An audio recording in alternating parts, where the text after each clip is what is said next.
Hey, folks, this is Jim Horn with another short episode of Travers Talks, and hopefully we're going to finish up the conversation about the septic tank ordinance that the Board of Commissioners is pushing through. The meeting was February 19th, and the podcast before sort of laid it out as to what was going to be in the ordinance. There were a few changes, nothing dramatic. And for everybody that's been concerned about the ordinance, the people on Nextdoor, it's really not a big deal. If you live within 300 feet of surface water and you're going to sell or transfer your property, then that particular piece of property needs to be or have the septic inspected. And I would think whether they had this ordinance in place or not, you'd want that septic inspected before you purchase the property. And consequently, and there are plenty of exemptions. And if you listen to the prior podcast, it lists all the exemptions, and there are quite a few of them. I think there are like 9 or 10 exemptions on this ordinance, so it's not a big deal. And actually, they work with some of the other counties that already had septic tank ordinances. So this thing didn't just start from scratch. It's been sitting in some of the counties in the state of Michigan for quite some time, and it's also over in Long Lake Township now.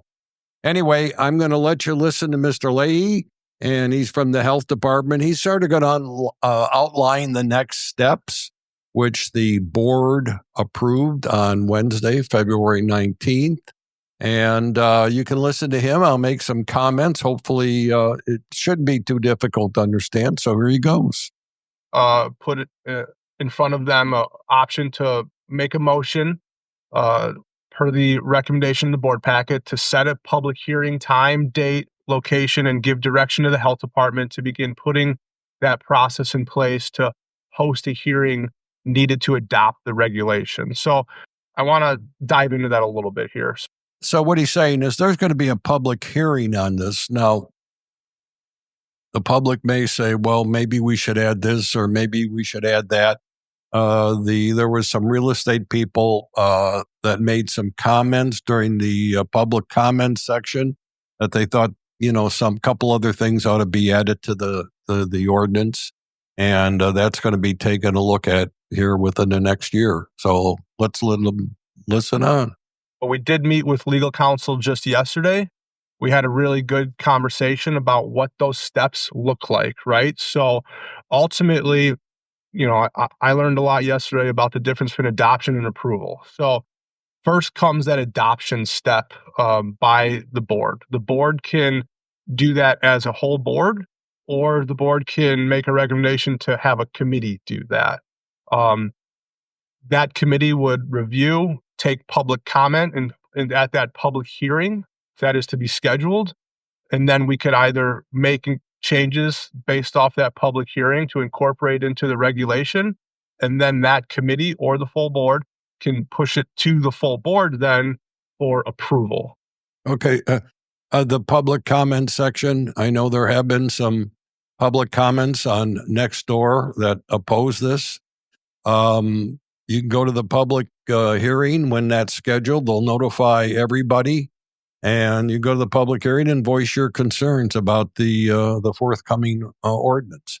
Anyway, let's listen on. That can all be one meeting, technically. That could be adoption and approval, if you so wish, or they can be broken down into two separate meetings. Legal counsel had seen it kind of both ways through the state of Michigan. From there, if approved, we're required to have 45 days. We're required to approve that 45 days prior to the regulation becoming effective, or if specified in the regulation, a later date. So we have that as January 1, 2026. Okay, so if this regulation or this ordinance is approved, January 1st, 2026 is the drop dead date. we have a lot of breathing room there to accomplish that. So, like I said, that public hearing notice, right? That can be a regular session of the Board of Commissioners to be scheduled, or it can be another opportunity that is scheduled and put on the calendar. Ultimately, though, we'll go back to the 10 and 20 rule, right? So notice of that hearing has to be provided no less than 10 days before the public hearing and no less than 20 days before the adoption of the regulation. Again, that January 1st, 2026 date comes to play there as a benefit, as we're well in advance of that. That notice shall include time and place of the public hearing and a statement of the terms or substance proposed in the regulation. We were advised that it's best to put that in the newspaper, right? So we would have to put that regulation in its entirety likely in the newspaper, as well as some other media outlets, to really get that public facing for the community to have time to review that before that public hearing day. So there you go, folks. And quite frankly, this process has been extremely transparent all along. There have been study sessions, ad hoc meetings. There's been a lot of stuff that's been discussed. And obviously, as I said earlier, fortunately, there was framework from from Long Lake Township.